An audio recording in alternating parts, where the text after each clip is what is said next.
The Chinese mother believes that 1. Schoolwork always comes first. 2.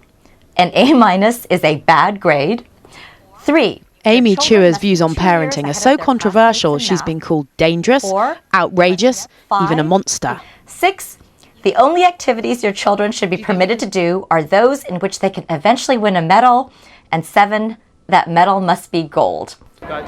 This American law professor's reputation precedes her. When we met in London's Chinatown for her first interview on British television, Chua was still reeling from the flack of her book's publication in the States. She now claims to have written a memoir, not a doctrine of parenting. But she stands by the self-proclaimed tiger mother style of bringing up her children. There are all these stereotypes out there of the Asian mother as this kind of callous, overdriven person who only cares, about the grade.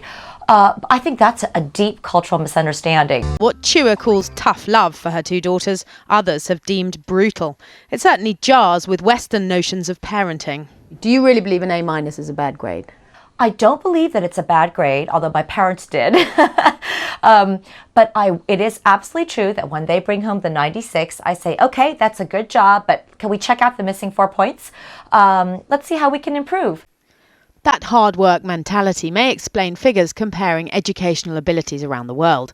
In 2009, for the first time, children in Shanghai took part in an international academic assessment. The Chinese came first in maths, science and literacy.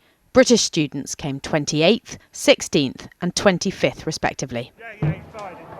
So has reaction to the Chua book been so strong because it's tapped into Western fears about the emergence of China as the superpower? At the Chinese New Year celebrations in London yesterday, they were showcasing traditional Chinese culture. And there were plenty of proud parents in the crowd reaping the rewards of a value system that puts education above almost everything. My eldest, he's 20, he's at Trinity, Cambridge, doing maths, second year. My eldest daughter, she's 24, she has a master. And my second son is at Queen's doing natural sciences, also Cambridge. My second daughter, she's doing IT. So what is it about the Chinese value system that's bringing about such success? Nobody we've met will admit to the worst excesses of the tiger mum, hours of maths drills and piano practice. But clearly it works. So could British parents be learning something from the Chinese about their approach to education? British-born Chinese pupils significantly outperform all other ethnic groups in Britain. In 2009, 79% of Chinese girls got 5 A to C grades at GCSE. That compares with 58% of white British girls, for example. The comparison is even starker when it comes to pupils on free school meals, often seen as a marker of educational failure. 78% of Chinese girls in this group achieved 5 A to C grades. Just 24% of their white British counterparts did. Saturday morning north of London, and there's no blaring TV or eyes on a computer screen for this pair. A Mandarin lesson for 12-year-old Wei Tong, and Ais is preparing for her 2-hour piano lesson. The 13-year-old is already grade 7 on piano, grade 5 on the flute. Their parents say they're not tigers, though they are career-focused. I wanted to be a games designer, but my mum said since I'm good at science, I might as well be a doctor.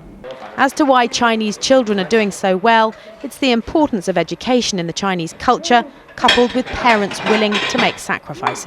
They work with them, they look at their work, and they also, get tutor to give them extra lessons. Even if they don't have much money? Yes. Yeah. They will not go on holiday. They will not go to the pub. They will all save up the money to pay for the tutor. Yeah. So in an increasingly competitive world, should we be turning to China for a lesson in how to get the most out of our children? Economic growth of 10%, millions of kids working a school day that starts at 8 and ends at 6. China wrote the rules on pressure cooker parenting. But there's a shift going on in the natural tiger mum habitat. This Beijing mother says she's guided by more relaxed Western parenting principles. Normally speaking, Chinese children, they have no time, no spare time to play. And so I think it's really terrible for Chinese children today. Li Hua's daughter Michelle says she's now studying a less onerous international curriculum. Across China, the authorities questioning whether their education system stifles the creativity this economy needs if it's to produce the innovators of the future. Here, though, even a supposedly easygoing parent has high standards.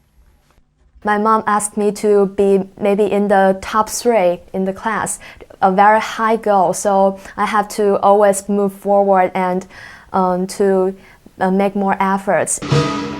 Perhaps Chinese success in British schools is a timely reminder of our precarious position when it comes to world influence.